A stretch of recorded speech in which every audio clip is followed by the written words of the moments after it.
hacernos cuando nos llevamos al ámbito de la vida.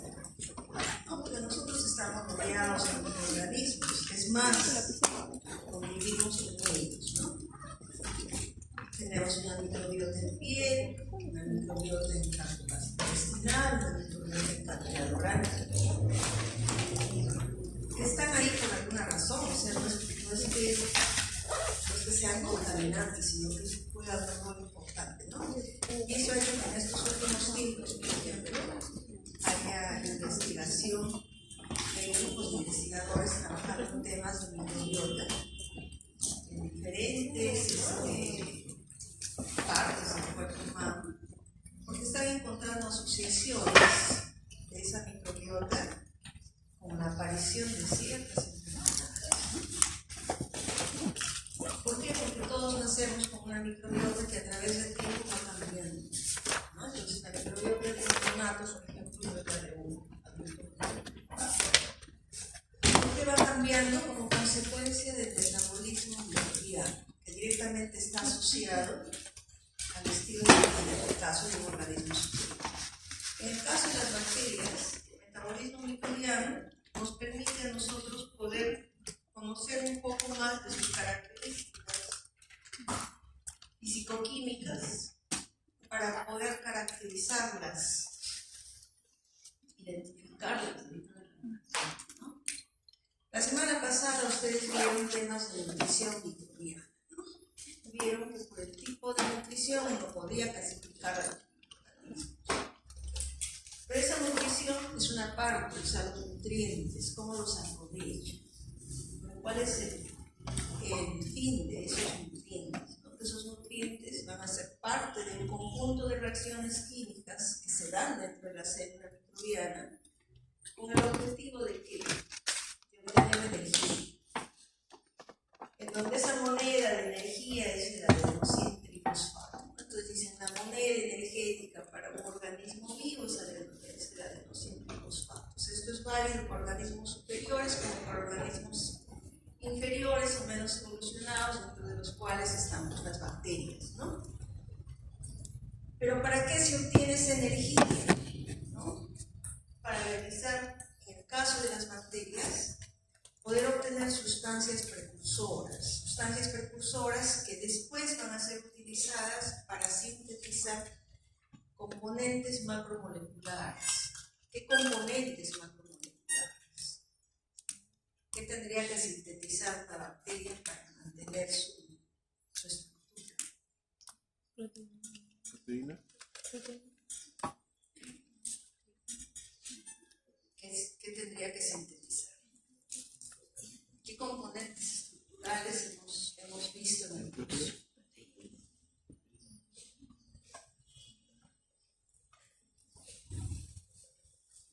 ¿Qué componentes estructurales tienen ustedes como organismos?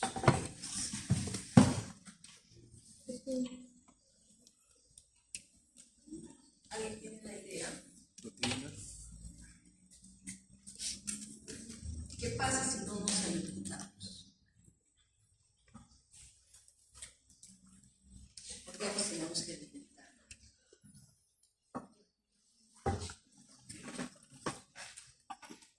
¿Qué pasa si no desayunamos?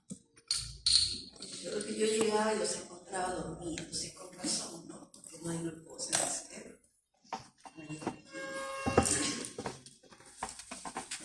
Los componentes estructurales de las bacterias jóvenes son la pared celular, son las membranas intestinales. Nosotros, por ejemplo, somos el sistema óseo,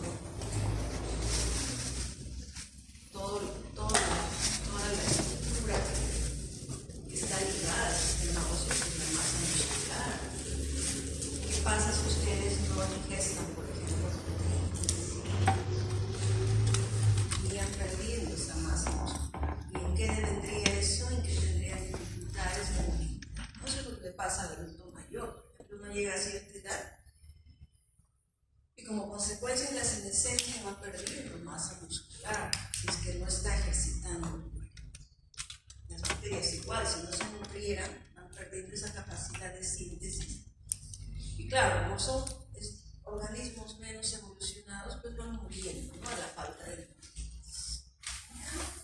Entonces el metabolismo es el fin, ¿no? Proveer energía y a su vez, a partir de esa energía y de las fuentes que proveen energía, obtiene sustancias precursoras que después le van a permitir sintetizar componentes macromoleculares.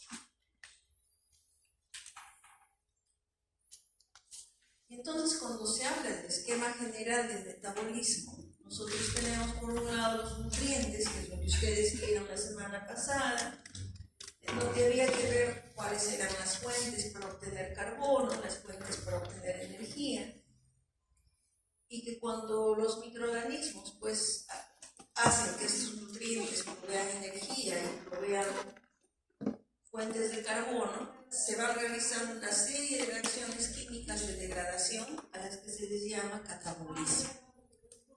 Entonces, siempre que lean la palabra catabolismo, imagínense, ¿no? Es de degradación,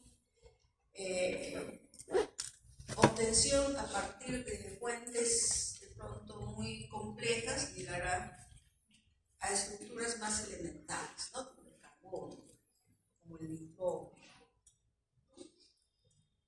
Además de energía.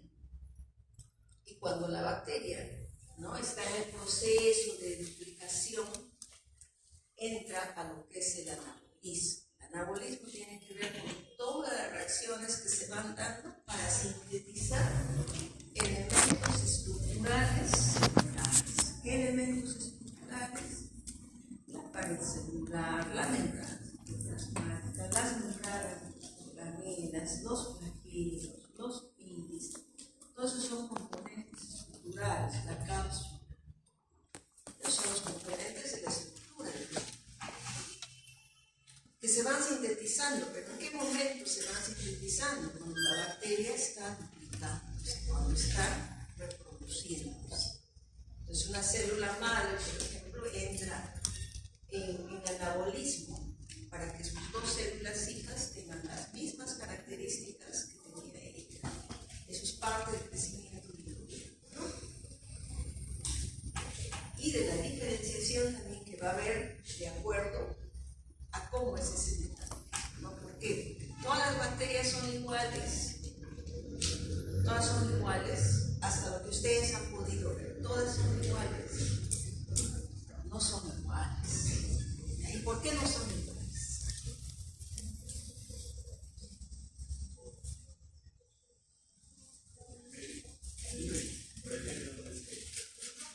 Por el medio en el que crecen, ¿por qué no son iguales? ¿Qué han podido ver en lo que llevan del curso?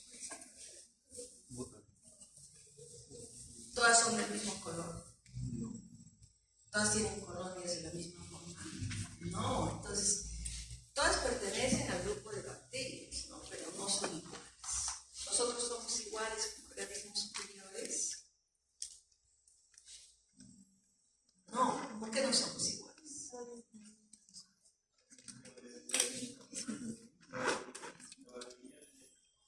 Por la variabilidad genética. O sea, si bien es cierto, ¿no? Y las bacterias igual, ¿no? Puede haber un gen. Ustedes han conocido Escherichia, ¿no? Escherichia coli. Y dentro del género Escherichia hay varias especies, ¿no?, que les son comunes al gen. Pero después vienen las variantes, porque seguramente hay secuencias dentro del genoma que confieren esa variabilidad. Ahora es más, dentro de Escherichia coli también hay especies variables. Por ejemplo, está la que es la comensal, que normalmente vive con nosotros, pero también están las que son patógenas, ya sean las uropatógenas o ya sean las diarreogénicas, ¿no? Pero ¿qué determina esa diferencia, ¿no?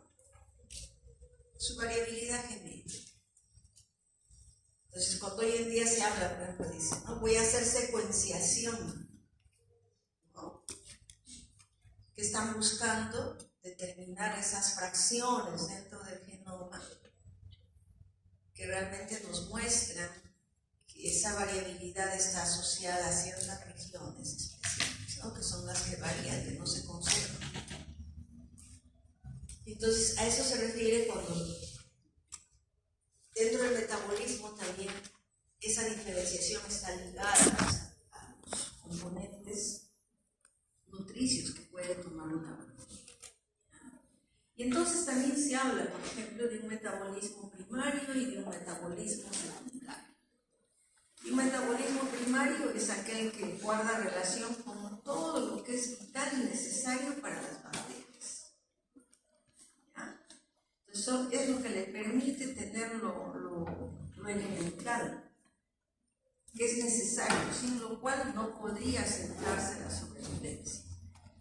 Pero después está el otro metabolismo, el metabolismo secundario, que a veces ya es la parte que tiene que ver con los desechos, que ya no le son necesariamente útiles al microorganismo o a la bacteria, pero pueden ser de utilidad para el humano. Ahí tenemos, por ejemplo, el vino, el yogur, ¿no? O sea, la bacteria toma en sustrato leche, toma en sustrato jugo de uva, ¿no? En el caso del vino es una levadura. La levadura crece con los componentes que tiene ese jugo de uva, pero llega un momento que ese jugo de uva se pasa a transformar a etanol. El etanol empieza a ser tóxico. Pero ese producto que se ha obtenido, que es el vino, es de utilidad para el hombre. Y es un metabolito secundario. O sea, ya la bacteria no lo toma, o sea, no es parte de su metabolismo primario. Por eso es que cuando se produce vinos, se detiene el proceso, ¿no? Para que no se siga transformando el producto en otro que ya no sería pues, de aplicación o de utilidad. Eso lo vamos a ver en ¿no? Entonces, a eso se refiere el metabolismo secundario. Un antibiótico también puede ser parte del metabolismo secundario, ¿no? La bacteria va degradando componentes nutricios y va produciendo antibióticos, ¿ya? Que no son parte de su metabolismo primario, pero son de utilidad para el hombre. En el hábitat suelo, por ejemplo, hay bacterias que producen antibióticos como parte de los mecanismos de protección para las especies vegetales que habitan en el suelo, ¿no? Y así han sido descubiertos los antibióticos, que después ya a partir del conocimiento se haya desarrollado la hemosíntesis, ¿no? O sea, ya no hay una producción con tecnología green, porque el rendimiento de producción no es altísimo. Pero así se han llegado a conocer muchos de los productos. Entonces, en este esquema también ustedes pueden ver toda la secuencia de componentes que forman parte del catabolismo o la función de cada una de ellas, ¿no? El catabolismo y el anabolismo, ¿no? Catabolismo, generación de energía a partir de componentes nutricios que dan lugar a productos metabólicos que después van a ser parte de los precursores intracelulares, intermediarios biosintéticos, biopolímeros y finalmente ¿no? ¿Por qué biopolímeros? La pared celular, ¿qué es? Es un biopolímero, ¿no? El peptidoglicano, ustedes han visto, es complejo, ¿no? La misma membrana citoplasmática está formada de varios componentes químicos, ¿no? Y entonces ese ciclo de catabolismo y anabolismo se va dando secuencialmente en la bacteria. O sea, todos los días las bacterias están alimentándose y están haciendo el proceso del metabolismo, ¿no? Que está asegurando su sobrevivencia. Igual que nosotros como organismos superiores, ustedes todos los días se alimentan y todos los días hay reacciones metabólicas que hacen que ustedes estén vivos, ¿no? ¿Cuándo se detiene eso? Sí se detiene. Ustedes pueden decir, en algún momento se detienen los procesos metabólicos. Sí, pues cuando hay una necesidad ya, cuando no necesitan energías, se para el metabolismo. Entonces, por consiguiente, el metabolismo puede ser regulado. Hay una regulación, las bacterias también. Por ejemplo, si Escherichia coli ustedes la ponen en un caldo con glucosa, crece, ¿no? Pero ¿qué pasa si la ponen en un caldo con lactosa? Va a crecer, sí, va a crecer, pero va a desarrollar algún mecanismo que le permita degradar la lactosa. como es producir su beta-galactosidasa, su permeasa, que le va a permitir que el disacárido se hidrolice y de esa manera pueda tomar esa lactosa como fuente de energía. Eso les han de haber explicado cuando hablaban de los operones, ¿no? Y en el operón LAC están pues los genes que codifican la expresión de beta-galactosidasa y de permeasa. Pues miren, acá tienen la estructura del ATP, que es el que genera, es la moneda energética del metabolismo, que tiene una adenina y una ribosa y tiene los 3 grupos fosfatos, ¿no? Entonces, cuando este ATP interviene en las reacciones de fosforilación, pierde un fósforo y se convierte en adenosín difosfato, ¿no? Eso en bioquímica también están de haber explicado.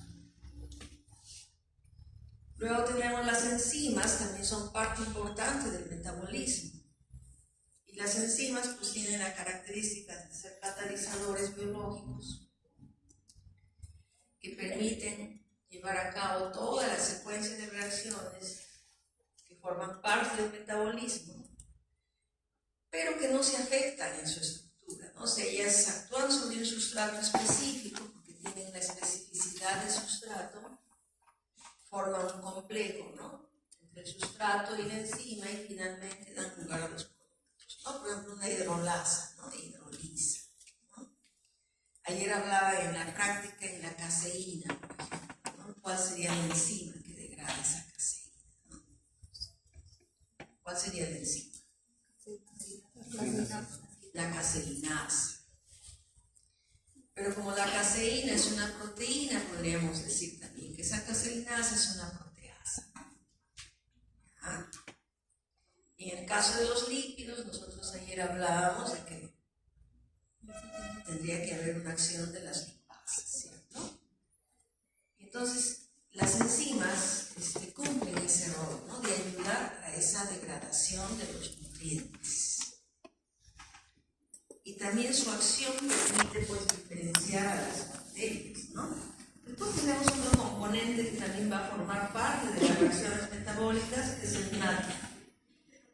El NAD es la nicotilamida, adenina, dinucleótido, ¿no?, que es una coenzima que interviene principalmente en las reacciones de oxidorreducción. Entonces, el NAD puede estar reducido o puede estar oxidado. ¿Y cuál es la función de este NAD? En transportar electrones. ¿Ya? En el metabolismo pues se van dando una serie de reacciones químicas. Salud. Y ustedes saben por todas las químicas que han llevado que esas reacciones generan liberación de electrones. Entonces tienen que ver ahí que transporte esos electrones a la cadena respectiva. ¿Ya? Ahora, dentro de los mecanismos de obtención de energía, la literatura describe que esos mecanismos tienen que ver con la fosforilación. Entonces puede haber una fotofosforilación en el caso de la fotosíntesis en bacterias fotosintéticas, una fosforilación oxidativa en el caso de las bacterias aerobias y una fosforilación a nivel de sustrato en el caso de las bacterias que son anaerobias o que son heterótrofas.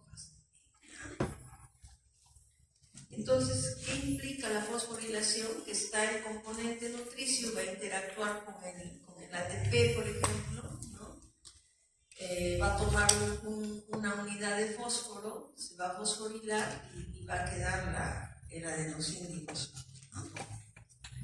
Y en ese tipo de reacción, pues hay consumo de energía, ¿no? Por ejemplo, en una fosforilación oxidativa, ¿no? ¿Por qué se dice que es oxidativa? Porque hay participación del oxígeno. Entonces se parte de un sustrato reducido hacia un sustrato oxidado con consumo de energía. Y para un ejemplo, por ejemplo, de glucosa, ¿no? Glucosa en presencia de oxígeno va a dar lugar a dióxido de carbono más agua, ¿no? ¿Ya? En el caso, por ejemplo, de la glucólisis, ¿no?, antes de ingresar al ciclo de Krebs también, ¿no?, hay una transformación, hay reacciones de oxidación en donde va a participar el NAD, que es que a partir de glucosa se va va a llegar hasta piruvato, pero después ese piruvato va a sufrir transformaciones de descarboxilación hasta llegar a acetilcoenzima para poder ingresar al ciclo de Krebs, ¿no? Pero ¿qué ocurre? Que en bacterias aerobias, por ejemplo, este NAD juega un rol importante. ¿Por qué? Porque como el aceptor final de electrones es el oxígeno, entonces hay una interacción de este NAD con el oxígeno para recuperar nuevamente el NAD reducido y moléculas de agua, ¿no? Ahora, estas reacciones en algunos casos consumen energía, pero en otros liberan energía.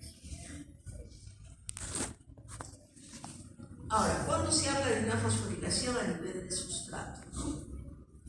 Cuando se tiene, por ejemplo, dentro del ciclo de Krebs hay un intermediario, o dentro del ciclo de Epstein-Barr hay un intermediario que es el 1,3-difosfoglicerato, va a interactuar con el ATP y con la participación de la fosfogliceratoquinasa, que es una enzima, se va a fosforilar para dar un 3-fosfoglicerato. Esa es una fosforilación a nivel de sustrato, donde al inicio el sustrato es el 1,3-difosfoglicerato. Y entonces, ahora vamos a ver las rutas del metabolismo que siguen las bacterias. Ayer ustedes han trabajado una batería de tubos con 3 azúcares, glucosa, lactosa y sacarosa, para ver cómo es el comportamiento de las bacterias frente a esos 3 azúcares. ¿Ya? Y entonces las bacterias, cuando degradan azúcares, pueden seguir 3 rutas o 3 caminos, ¿no? La principal es la de Erdős-Melléren-Parnasse. Después tienen la ruta de las pentosa-fosfatos y después tienen la ruta de Erdős-Rudolph. Estas rutas pueden darse en simultáneo como pueden darse de manera individual, ¿no? Las de la pentosa-fosfato y Erdős-Rudolph son rutas alternas que cumplen cada una un fin, ¿no? ¿Ya? Entonces ahí tienen, al final miren las 3 rutas, ¿no? Llegan hasta piruvato. Y ese piruvato ya cuando se descarboxila a acetilcoenzima A, esa acetilcoenzima A ingresa al ciclo de Krebs. Entonces, si nos vamos a la vía de Erdős-Melléren-Parnasse, ¿no? Que es la que todas las bacterias hacen. Erdős-Melléren-Parnasse, nosotros también hacemos esa vía con organismos superiores. Es la ruta principal del catabolismo de la glucosa. Le llaman también la vía de glucólisis. Una de las características es que no requiere la presencia de oxígeno y puede darse tanto en células aerobias como anaerobias. Y se la ha dividido en 3 etapas, ¿ya? Y en cada una de las etapas hay reacciones químicas. Entonces tenemos, por ejemplo, acá, ¿no? La ruta con sus 3 etapas, y acá, ¿qué es lo que quiero resaltarles?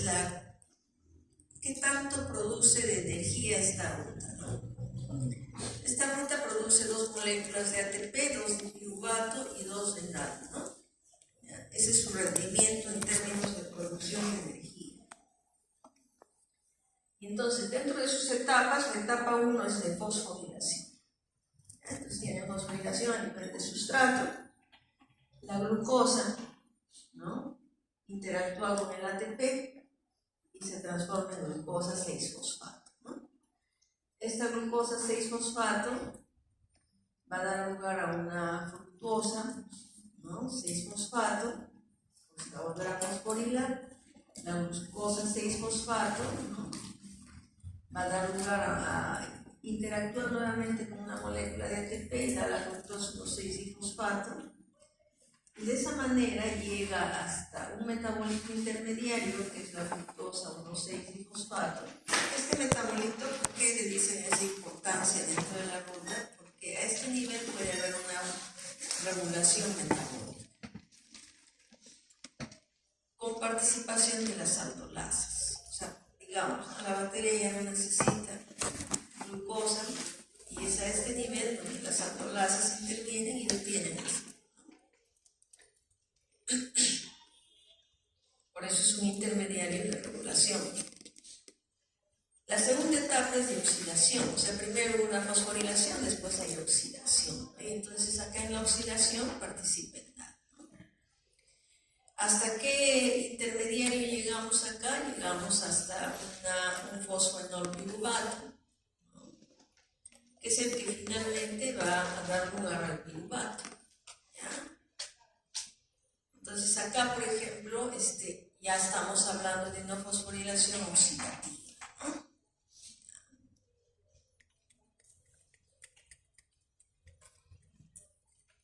Y entonces, esta ruta, ¿qué le provee al microorganismo? ¿No?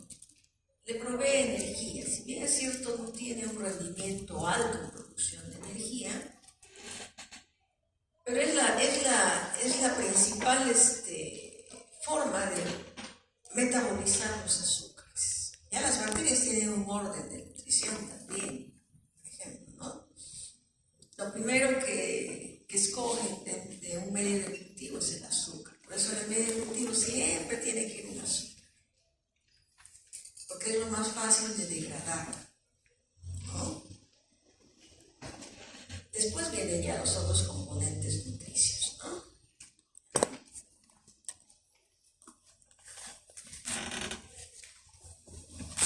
Después tenemos la otra ruta, que es la ruta de las pentosas fosfatos. Es una ruta alterna, ¿no? Igual parte de la glucosa 6-fosfato, tiene una fase oxidativa y una fase no oxidativa, ¿no? ¿Por qué le llaman el ciclo de las pentosas fosfatos? Porque se forman pentosas fosfatos, ¿no? Como la ribulosa, la silulosa, la cerotulosa, ¿no? Hasta llegar al gliceraldehído 3-fosfato, ¿no? Entonces, ¿pero para qué sirven estas pentosas? ¿Cuál es el fin de esta ruta? Estas pentosas son precursores de ácidos nucleicos. Entonces, cuando la bacteria requiere, por ejemplo, sintetizar los ácidos nucleicos, ¿no? Entonces, esta ruta es la que provee esos intermediarios, ¿no? Esos precursores, ¿no? Para la síntesis de los ácidos nucleicos.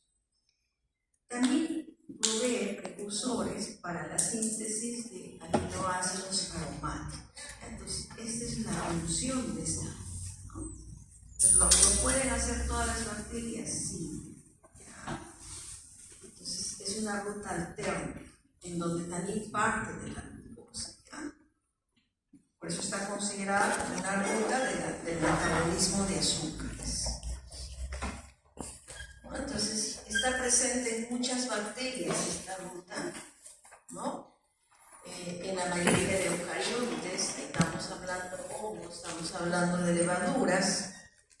Se puede dar de manera simultánea la Ender-Meyer-Parnas y puede darse en condiciones aerobias como anaerobias. ¿Ya? La importancia es el proveer precursores para la síntesis de ácidos nucleicos y de aminoácidos aromáticos. ¿Ya? Entonces, ahí tienen ese mismo esquema, ¿no? Con las fórmulas de las pentosas, con la silulosa, ¿no? Con la ribulosa, que da lugar a la ribosa 5-fosfato, que es precursor de la biosíntesis de nucleótidos, ¿no? ¿Qué enzimas participan en esta ruta? Las transcetolasas, las transaldolasas. Ahora, esta ruta, por ejemplo, cuando puede volver a ingresar a la de Ender-Meyer-Parnas, ¿no? Para dar lugar al piruvato. Luego tenemos la de Ender-Rudorov, ¿no? La de Ender-Rudorov igual parte de la glucosa se fosforila igual, pero da lugar a un fosfoglucosato. Acá participa, por ejemplo, una enzima como la fosfofructosinasa, ¿no? Y esta ruta también produce energía, ¿no? Y igual puede regresar a la ruta de Ender-Meyer, ¿no? Cuando se produce el gliceraldehído 3-fosfato, hasta dar lugar a piruvato, ¿no? Entonces, y de esa manera, a través de esta ruta también puede ingresar la bacteria al ciclo de Krebs. Entonces, ¿qué tienen de común las tres? Que las tres parten de glucosa, que las tres al inicio tienen que fosforilarse en glucosa 6-fosfato, pero de ahí hay otros caminos, y al final todas llegan al piruvato, ¿ya? Entonces, eso es lo que hace que estas tres rutas permitan a la bacteria tomar los azúcares. Ahora, algunas hacen las rutas en simultáneo, algunas de manera individual, ¿ya? O sea, es como que son atajos dentro del metabolismo de los azúcares, ¿ya? Entonces, cuando se les pregunta a veces en el examen, dicen, ¿no? ¿Qué de común tienen las tres rutas? La respuesta es piruvato. ¿O qué de común tienen que todas parten de glucosa y de una fosforilación inicial a partir de glucosa 6-fosfato? Y a veces no responden cualquier otra cosa. No les vamos a preguntar la sensibilidad. Ustedes en bioquímica, si seguro les obliga a saber qué enzima participa en cada secuencia de esa reacción, ¿ya? Entonces en microbiología ya no les preguntamos eso, pero sí se les pregunta cuál es el intermediario común a las tres, es que llegan todas al piruvato. ¿De qué empiezan las tres? De glucosa 6-fosfato. ¿O cuál es la función de las pentosa-fosfatos? Eso tiene que estar claro con ustedes, ¿ya? No vamos a ir a la parte netamente bioquímica porque ya eso ustedes lo han visto en su curso de bioquímica. Entonces, esto es igual, ¿no? ¿Quiénes pueden hacer la de Ehlers-Danlos, ¿no? Gram negativas aeróbias. Por ejemplo, ayer ustedes han sembrado 2 tubos en donde íbamos a ver el metabolismo oxidativo y el metabolismo fermentativo, ¿no? Un tubo lo cubrieron, ¿no? Entonces hoy día esperamos ver, como consecuencia de los cambios en el medio, ustedes puedan decir es oxidativo, es fermentativo. Si es oxidativo, obviamente es aerobia. Y si es fermentativo, es anaerobio fermentativo. ¿Ya? Entonces, eso lo van a ver en el laboratorio. Ese medio tiene ese fin. ¿Por qué? Porque uno a partir del medio vaya identificando características de las bacterias, ¿no? ¿Ya? Entonces, por eso esta ruta la hacen gram negativas aerobias principalmente. ¿Ya? Luego acá era para ver un poco la fosforilación a nivel de sustrato. En la vía glucolítica estamos viendo ese tipo de fosforilación a partir de los sustratos que forman parte de la ruta y cómo se van formando intermediarios fosforilados que a su vez van liberando también electrones que son transportados por el LAD, ¿no? Entonces por eso en el esquemita ustedes están viendo hacia el lado izquierdo, hacia ustedes, el acarreador electrónico es el LAD, ¿no? Entonces puede ser pregunta de examen, ¿no? ¿Quién es transportador de electrones?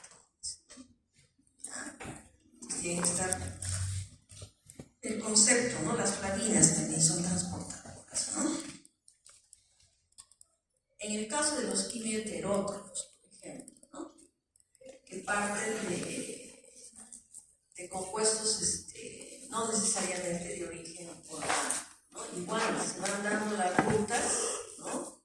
Por ejemplo, ahí tienen ustedes, ¿no? Igual la glucosa llega al piruvato, se transforma en acetilcoenzima A, ingresa al ciclo de Krebs, se libera dióxido de carbono, ¿no? ¿Cuál es el rendimiento energético ahí? 39 moléculas de ATP, ¿no? Pero también hay otra secuencia de reacciones a partir de ese piruvato, ¿no? O sea, las bacterias a partir de ese piruvato pueden seguir diferentes caminos que hoy día también los vamos a ver en el laboratorio. Por eso ustedes ayer han trabajado medios pues diferentes, ¿no? Azúcares diferentes. Hay otro concepto que también es importante tener en el caso su metabolismo es el concepto de respiración y fermentación. Respiración tiene que ver mucho con que el aceptor final a veces de electrones es el oxígeno, ¿no? Mientras en la fermentación puede ser cualquier otro componente que no es el oxígeno.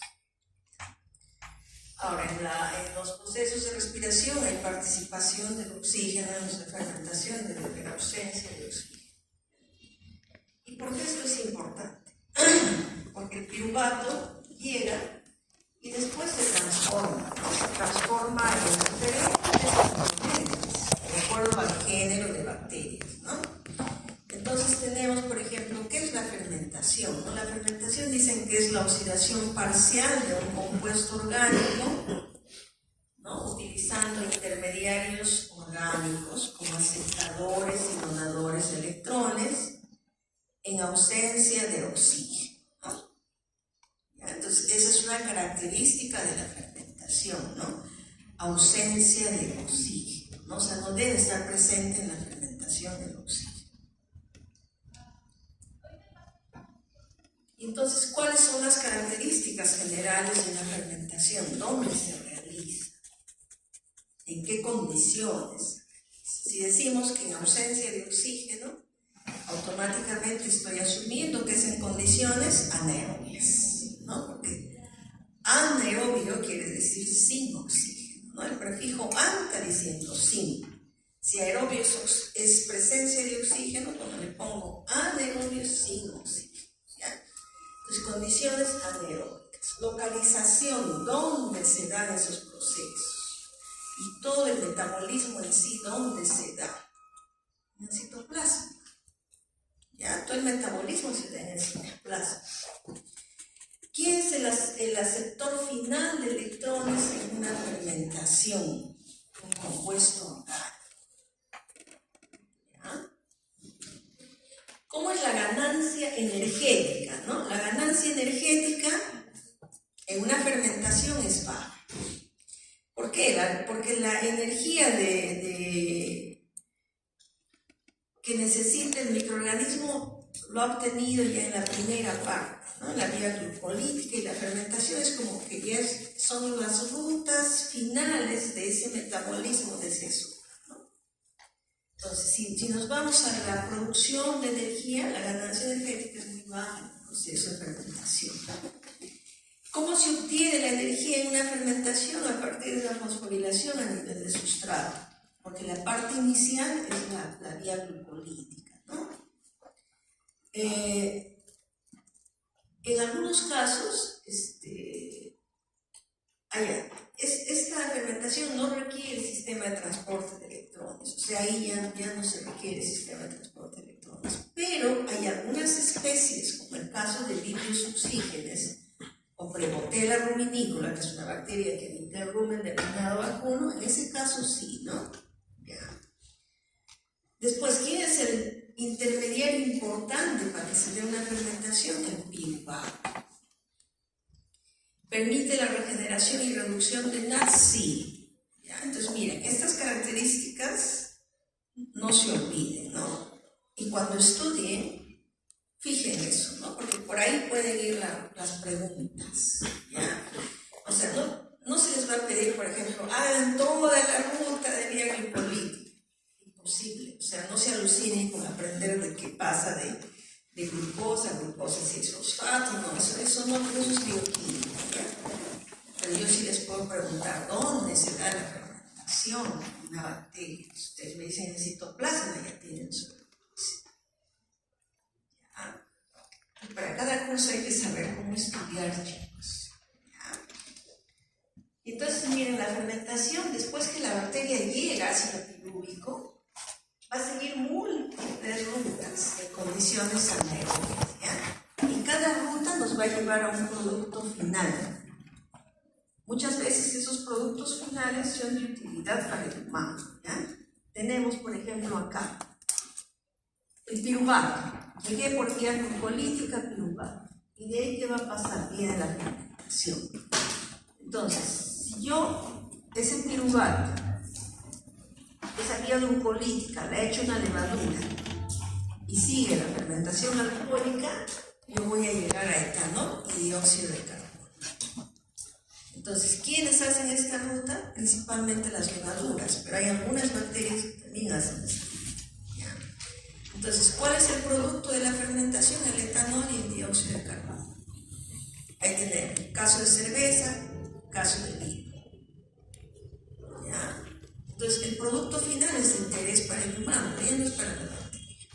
Después tenemos una fermentación láctica, homofermentativa, dice. Homofermentativa es porque el único producto que voy a obtener al final es el ácido láctico. ¿Quién va a participar? El estreptococcus. ¿Ya? Y algunos lactobacillus. Después tenemos la fermentación láctica heterofermentativa. ¿Por qué le llaman heterofermentativa? Porque ya no voy a tener solo ácido láctico, sino además etanol y dióxido de carbono. ¿Quién hace esta ruta? El género leuconóstoco, ¿no? Entonces, si nosotros quisiésemos, por ejemplo, producir ácido láctico más etanol, yo tendría que buscar leuconóstoco para lograr ese producto al final. ¿Ya? Después tengo la propiónica, por ejemplo, ¿no? Voy a obtener ácido propiónico, es una fermentación propiónica. ¿Quién hace esta ruta? El propionibacterio. Después tengo la fermentación ácido mixta. Ayer la doctora María Elena les decía, ¿no? Los azúcares van a hacer que cambie el pH del medio. ¿Y por qué va a cambiar el pH del medio? Porque eso está indicando que el azúcar se está transformando. ¿En qué se está transformando? En ácidos. Y esos ácidos están haciendo cambiar el pH del rojo de fenol. Entonces hoy día seguramente ustedes ya no van a ver el tono grosero en sus flujos. ¿Qué color esperamos ver? ¿Qué color esperamos ver? Amarillo. ¿Ya? Entonces donde ustedes vean amarillo es porque ha habido la formación de ácidos mixtos. Ustedes ayer qué materias han trabajado. Han trabajado E. coli, ¿no? Han trabajado... ¿Qué más han trabajado? Staphylococcus aureus. ¿Qué más han trabajado? Bacillus subtilis. ¿Qué más trabajaron? Pseudomonas. Ya, entonces hoy día van a ver unas reacciones totalmente diferentes para cada bacteria. ¿Ya? Y entonces miren, ¿quiénes hacen esta fermentación ácido mixta? Principalmente las enterobacterias. Entonces ustedes, los que han trabajado en coli, sus 3 tubos deben estar amarillos. El de glucosa, el de lactosa y el de sacarosa. Ya las otras bacterias vamos a ver cómo es la reacción. Después tenemos una fermentación butírica también, y esta la hace el género Clostridium. ¿Ya? ¿Y qué es lo que se obtiene? El ácido butírico, el butanol, el isopropanol, el etanol. Entonces, miren, este comportamiento de esos géneros bacterianos hace que el hombre pues, pueda aprovechar esos productos finales de la fermentación. Acá tienen ustedes la alcohólica, esas son las reacciones. Hay una ganancia neta de 2 ATPs por glucosa porque está viniendo desde el ciclo de glucólisis, ¿no? Ahora, pero miren el pH al final en una fermentación alcohólica, ¿no? pH ácido, entre 2 y 4. Entonces eso quiere decir que el vino debe tener ese pH. La cerveza debe tener ese pH. ¿Ya? La temperatura entre 10 grados y 35, ¿no? ¿Quiénes participan ahí? Las levaduras principalmente, ¿ya? Entonces acá igual, Saccharomyces, miren, hace la ruta glucolítica hasta el piruvato y ahí sigue todo el proceso hasta la producción de etanol, ¿no? Ahora este proceso lo hacen muy pocas bacterias, ¿ya? Entonces acá tenemos, ¿no? ¿Cómo obtengo etanol? Utilizando una fermentación alcohólica, en el caso de cerveza a partir de malta, por Saccharomyces cerevisiae, en el caso de vino a partir de frutas, como el caso de la uva, por Saccharomyces elipsoideus, y podría yo también obtener combustible, el biodiesel, que llaman, ¿no? Que es a partir de desechos de agricultura, ¿no? ¿Quién participa? Saccharomyces cerevisiae.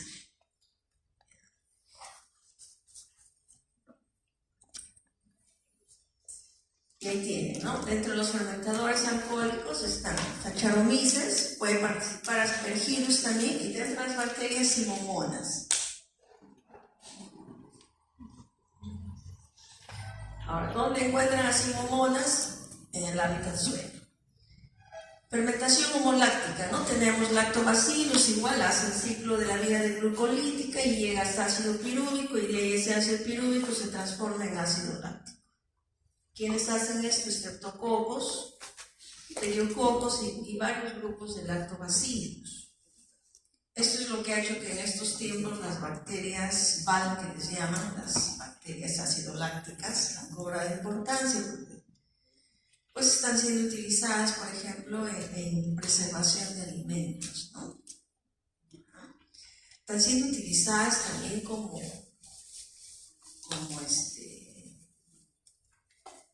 componentes en algunas formulaciones cosméticas para regeneración de microbiota en piel, ¿ya? Y ahí tienen el ácido láctico, ¿no? Pero ¿cómo nos puede servir el ácido láctico, ¿no? Por ejemplo, en el caso del yogur, si juntamos un lactobacillus con un streptococcus, podemos tener yogur y queso. Si utilizamos granos como el centeno, podríamos tener un pan de centeno, pero con participación de Lactobacillus vulgarius. En el caso, por ejemplo, del chucrut, ¿no? En la col. ¿Cómo obtenemos chucrut? Chucrut es la col fermentada, pero la col fermentada en donde ha participado un Lactobacillus plantar.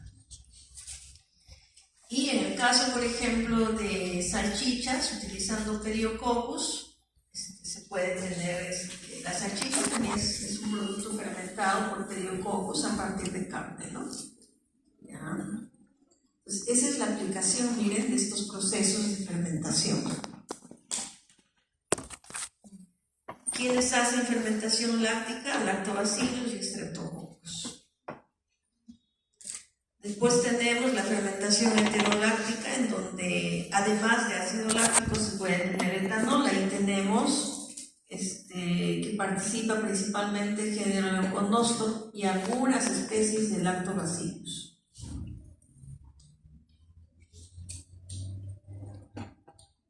Y ahí tienen la heterofermentativa, ¿no? O sea, no solo obtengo ácido láctico, sino obtengo además etanol y dióxido de carbono. La ácido mixta, que es lo que hacen las enterobacteriaceae, ¿no? O sea, igual siguen la vía glucolítica hasta piruvato, y de ahí, de acuerdo al género, pues habrá producción de ácido acético, fumárico, puede haber producción de etanol, dióxido de carbono. Ustedes han puesto ayer unos tubitos, ¿no? Y la doctora mencionó que eran los tubitos de Durham, ¿no? Ya. ¿Para qué? Para que veamos si hay producción de gas. ¿Pero qué gas? Dióxido de carbono, CO2. Entonces, cuando ya les pregunten en la práctica, tienen que responder. ¿Por qué tienen que responder? No porque yo se los estoy diciendo, sino porque ahorita yo se los he dicho, ustedes han captado la idea. Cuando ustedes lo vuelvan a repetir, están regrabando la información en su hipotálamo. Cuando lo vuelvan a leer, ya lo tienen fijado. Entonces, a la hora del examen ya tienen la respuesta. Ya esa es la importancia, por ejemplo, de leer por un lado, escribir y repetir algo, ¿no? ¿Ya? Y el hecho también de hacerlo y asociarlo a lo que están haciendo en la práctica. Porque en la segunda parte del curso, cuando ya entremos a género, enterobacterias, género estafilococos, estreptococos, toda esta parte ya no se va a explicar. Simplemente cuando vean una reacción les van a decir, ¿eso qué quiere decir? ¿Por qué se ve el cambio? Y ustedes tienen que decir ¿por qué? Porque ¿cuál es la razón, jóvenes, de estudiar todo esto? Que se lo sepan de memoria, no, sino que les va a permitir interpretar resultados, les va a permitir interpretar hallazgos. Porque una de las funciones del farmacéutico es que cuando sale a trabajar, tú puedes tener un técnico muy bueno que te hace toda la parte operativa. Pero ¿quién interpreta?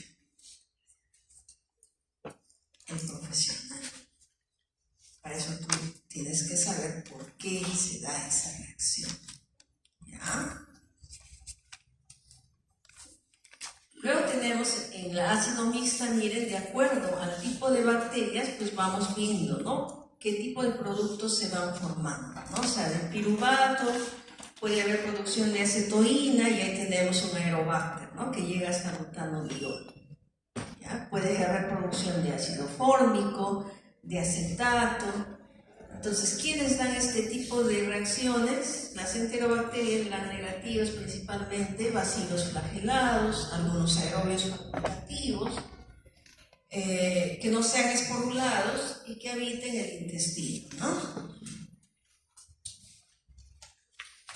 Entonces, ¿qué enterobacterias tenemos? Bueno, ahí tenemos pues, Escherichia, Yersinia, Vibrio, Salmonella, ¿no? Ustedes esta semana están conociendo Escherichia. Luego tenemos la butanodiólica, que se hace igual, ¿no? Entran al ciclo de Krebs, llegan a piruvato y de ahí se produce hace una fermentación ácido mixta, pero hay producción de acetoína. Y eso se puede detectar con un reactivo, que es la reacción de Boas-Proskauer. Eso lo van a hacer, pero creo que la próxima semana.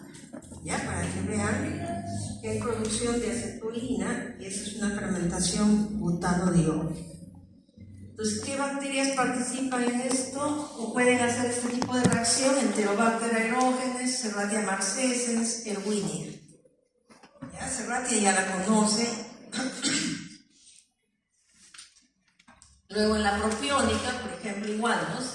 Toda la vía glucolítica está ácido pirúvico y de ahí ácido propiónico, ¿no? ¿Quiénes hacen esto? Propionibacterium y Clostridium propionum. ¿Cuál es la aplicación de esto? Tiene su aplicación. Ahí está igual la ruta. Acá tenemos, miren, la fermentación propiónica. ¿Para qué nos sirve? En maduración de quesos, ¿ya? En derivados lácteos. ¿Quién hace este tipo de fermentación? La Prevotella ruminícola, que es una bacteria que habita el tracto, el rumen del ganado, ¿no? ¿Ya?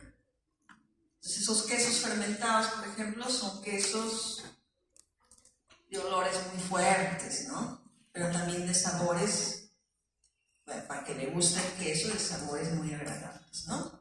Cuando, por ejemplo, sirven quesos y vinos, pues ahí generalmente ponen esos quesos fermentados, porque son caros, porque siguen procesos de fermentación, ¿ya?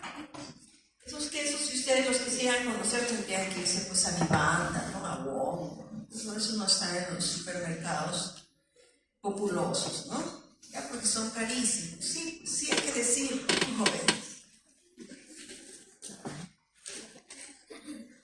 Yo conocí hace años esos quesos cuando una vez hicieron un curso de producción de vinos con Queirolo. Ya la Asociación Peruana de Microbiología hizo un curso de producción de vinos y al término del curso la bodega Queirolo organizó, ¿no? un buffet de puros quesos y vinos, ¿no? Y te hacían degustar así en pequeñas cantidades los quesitos en el pan, el baguette, pues, ¿no? Y con vinos, toda la variedad de vinos que ellos producen, ¿no? Eso fue parte de la clausura del curso, ¿no? Y son quesitos ricos, pero son caritos. Ahora, el ácido propiónico y el dióxido de carbono, ¿no? ¿Cuál es la aplicación, no? Porque si quisiese tener el queso suizo con Propionibacterium fraudenchi a partir de leche, ¿no? El Clostridium acetobutírico nos podría permitir obtener acetona, butanol. Saccharomyces cerevisiae también puede hacer esta fermentación para producir glicerol. Si queremos producir ácido cítrico a partir de melaza, podemos usar Aspergillus niger. Metano, ácido acético con la metanosarcina. Ácido ascórbico, asorbitol a partir de acetobacter. Entonces, esas son las aplicaciones de estas rutas fermentativas. ¿Ya? Por ejemplo, el ácido cítrico, sí, pues es utilizando Aspergillus, es una forma de obtener ácido cítrico por tecnología segura, no por síntesis. ¿Ya? Actualmente hay gente que se dedica a eso. Entonces después tenemos, por ejemplo, hay acá, ¿no? Una vez que pasa la parte ya de vía glucolítica, glucólisis, todas las rutas oxidativas de glucosa, lo que sigue es el ciclo de Krebs y luego ya entra a la cadena respiratoria, ¿no? Y entonces el ciclo de Krebs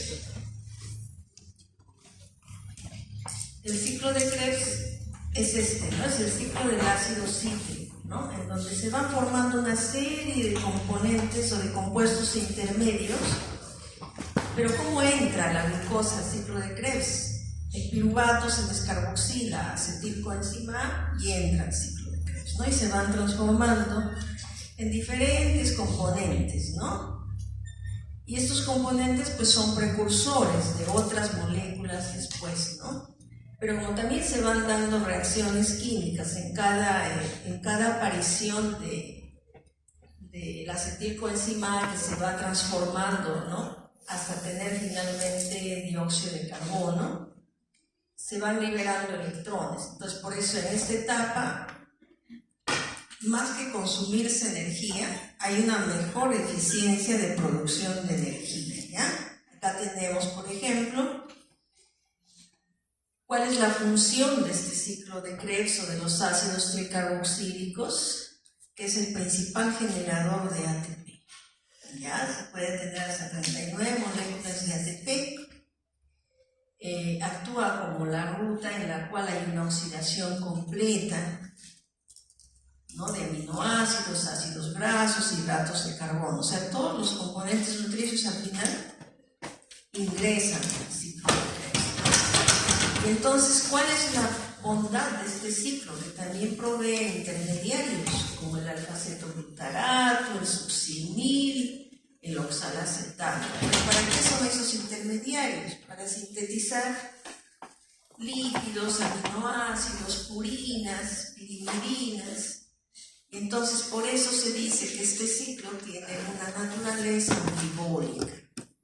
O sea que por un lado ayuda a degradar hasta componentes básicos y a su vez hace el inverso, permite también la síntesis. O sea que tiene un sentido de degradación y un sentido de síntesis, ¿ya?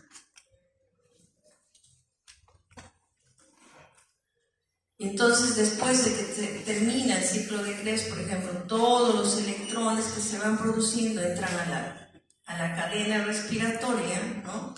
En donde se puede tener, ¿no? En una respiración aerobia, el aceptor final es el oxígeno, y en una anaerobia puede ser un compuesto distinto, que puede ser inorgánico como el nitrato, podría ser un compuesto orgánico.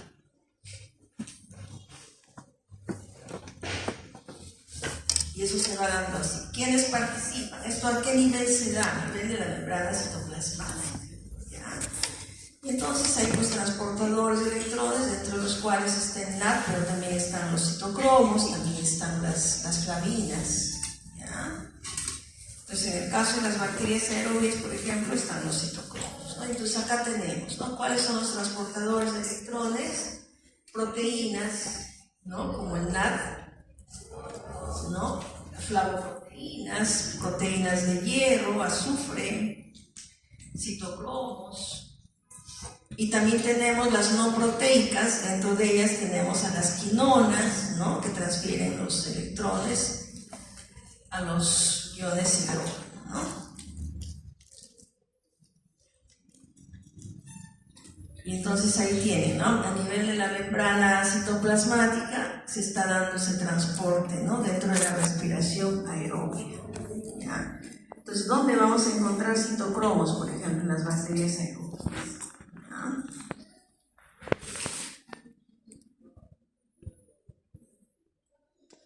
En la respiración anaerobia ya participan los otros transportadores, que no necesariamente son citocromos, ¿ya?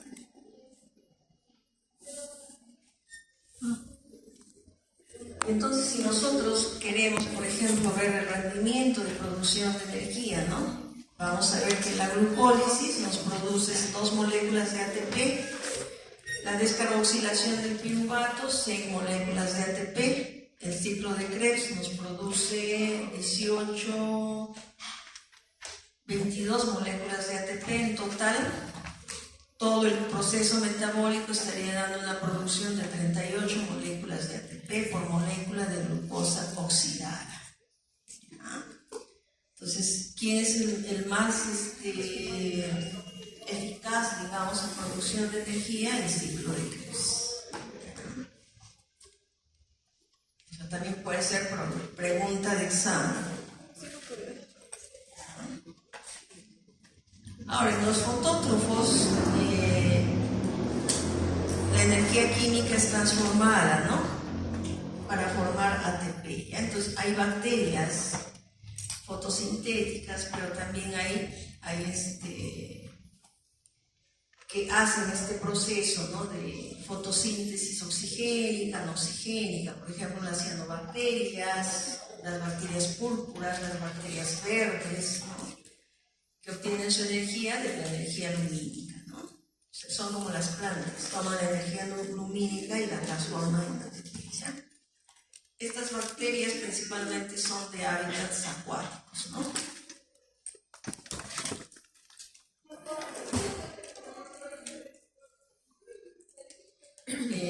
Hacen un proceso muy similar al de las plantas, ¿no? La fotosíntesis, igual, ¿no? La energía de la luz, hay una fotofosforilación, y a diferencia del ciclo de Krebs, ellas hacen el ciclo de Calvin-Benson, ¿no? ¿Ya? El ciclo de Calvin-Benson es como el ciclo de Krebs, como el ciclo de los ácidos tricarboxílicos, que al final, ¿qué permite, no? Permite tener una fuente de azúcar, ¿no? Como fuente de carbono para el crecimiento celular, ¿ya? Entonces, al igual que en las plantas, esta fotosíntesis tiene una fase lumínica o fase luminosa, que se da a nivel de la luz, y la fase oscura, en donde hay la fijación del dióxido de carbono, como están viendo ahí, hace su transformación en un azúcar, ¿no?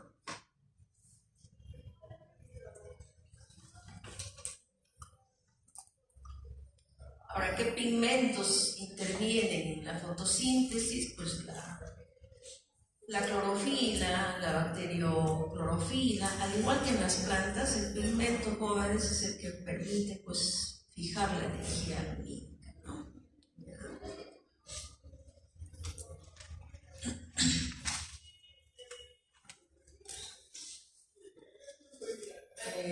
También se habla, por ejemplo, en la fotosíntesis a nivel de bacterias, de una fotosíntesis oxigénica, ¿no?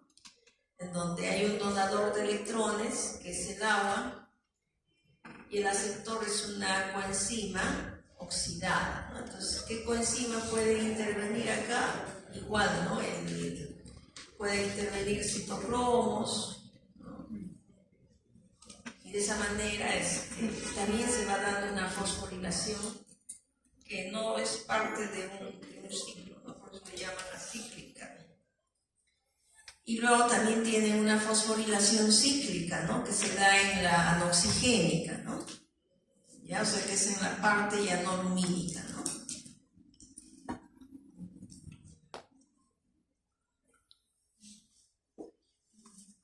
Y de ahí tenemos las otras vías catabólicas y anabólicas que también han sido parte de la práctica de esta semana, en donde está bien, por un lado están los azúcares, pero hay otras fuentes de energía, ¿no? Igual que para un organismo superior o eucarionte, ¿no? Entonces tenemos ahí, por ejemplo, dicen, ¿no? ¿Cómo se extrae energía de las grasas, de las proteínas, ¿no? Puede ser una pregunta de examen, ¿no? La respuesta radica en el hecho de que en el ciclo de Krebs podrían ingresar también estos componentes, ¿no? Y permitir obtención de esa energía y obtener otros productos degradados, ¿no? Y hay quienes van a participar, por ejemplo, en el catabolismo de lípidos, ¿no? Las lipasas.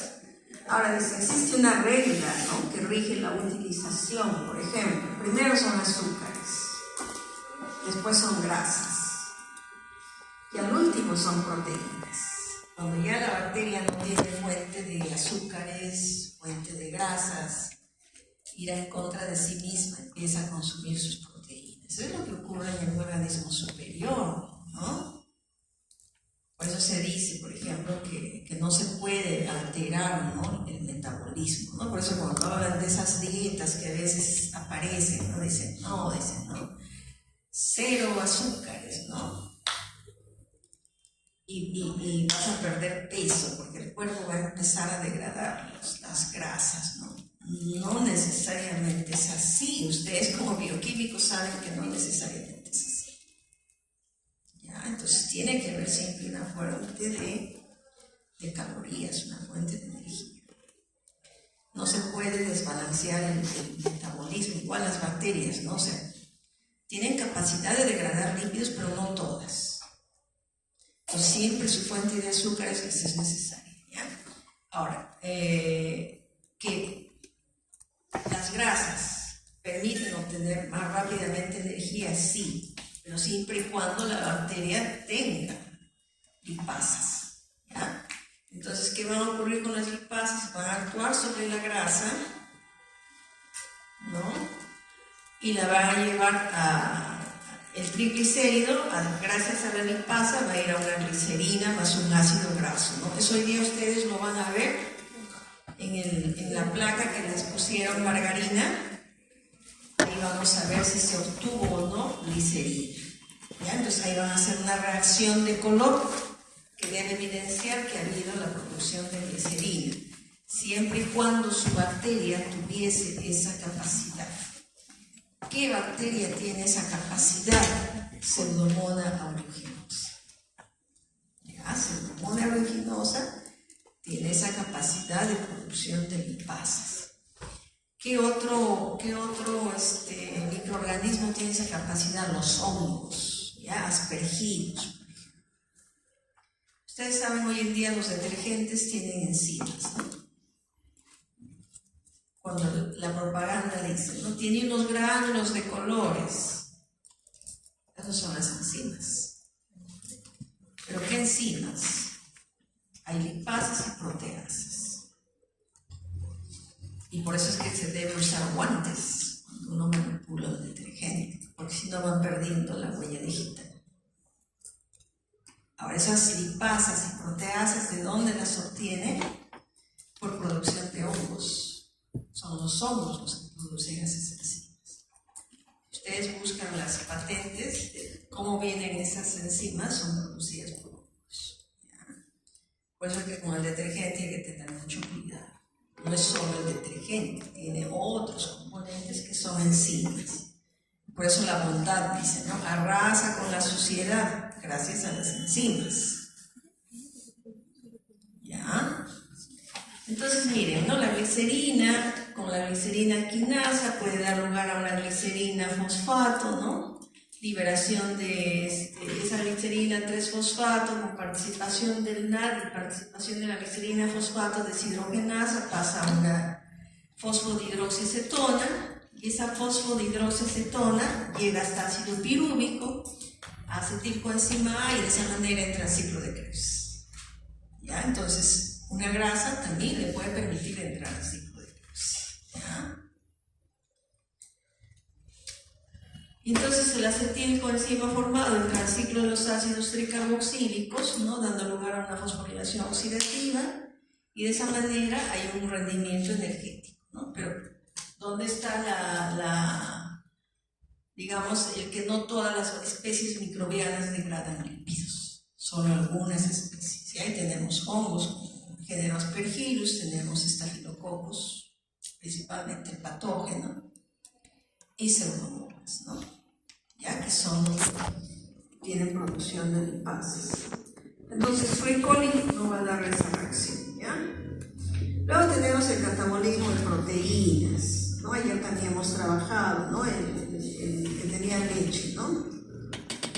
En grasas también hemos visto, por ejemplo, un fosfolípido, ¿no?, la yema de huevo, la lecitina, igual, ¿no? Hay bacterias que producen su enzima lecitinasa y degradan eso, entonces eso también lo van a ver. Por eso les han puesto estafilococos, porque el estafilococo es productor de lecitinasa. Entonces los que han trabajado estafilococo deben ver su reacción positiva, ¿ya?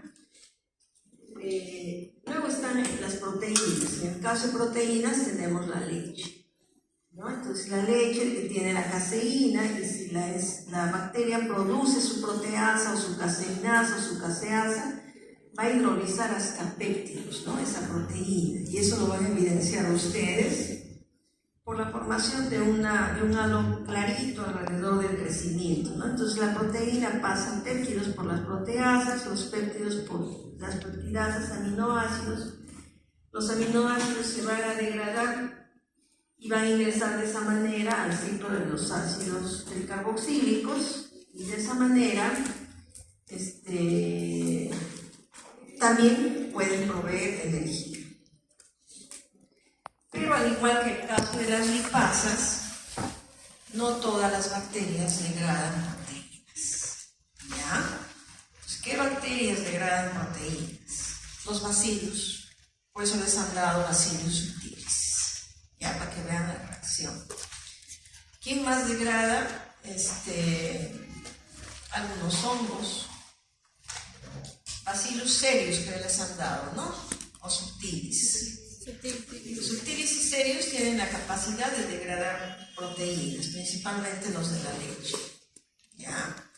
Ahora, el Bacillus cereus tiene más afinidad por los derivados lácteos, y por eso es que es una bacteria que se busca, es un indicador de contaminación en derivados lácteos, por ejemplo, en crema chantilly, en helados, ¿no? En quesos.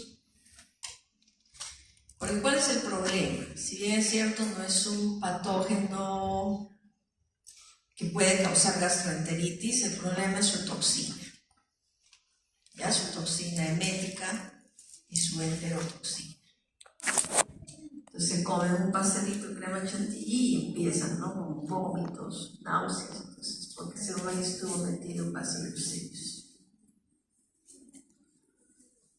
No altera, una de las particularidades de esa bacteria es que no altera las características organolépticas. Con un arroz chaufa de muchos días, también podría tener Bacillus cereus, que tiene predilección por el arroz.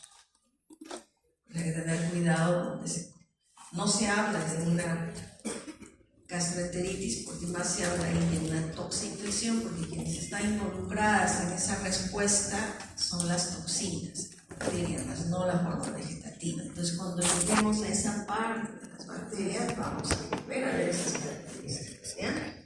Entonces, miren, acá tenemos el ciclo de Krebs, ¿no? ¿Por qué decimos que es de naturaleza anfibólica? Porque ustedes están viendo, ¿no? Cuando las flechitas van hacia abajo, las proteínas llegan a aminoácidos, y ahí llegan a acetilcoenzima A, ingresan los polisacáridos o monosacáridos, llegan hasta acetilcoenzima A, ácido pirúvico, acetilcoenzima A, ingresan al ciclo de Krebs. Los lípidos, ácidos grasos, glicerol, entran igual, hay una descarboxilación hasta acetilcoenzima A, ingresan al ciclo de Krebs.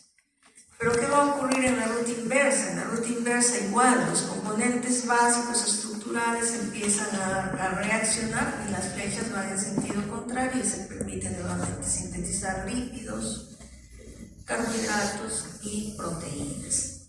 Ahí está la explicación de por qué es un ciclo de naturaleza anfibólica que va en los dos sentidos, en sentido de catabolismo y en sentido de anabolismo, ¿ya?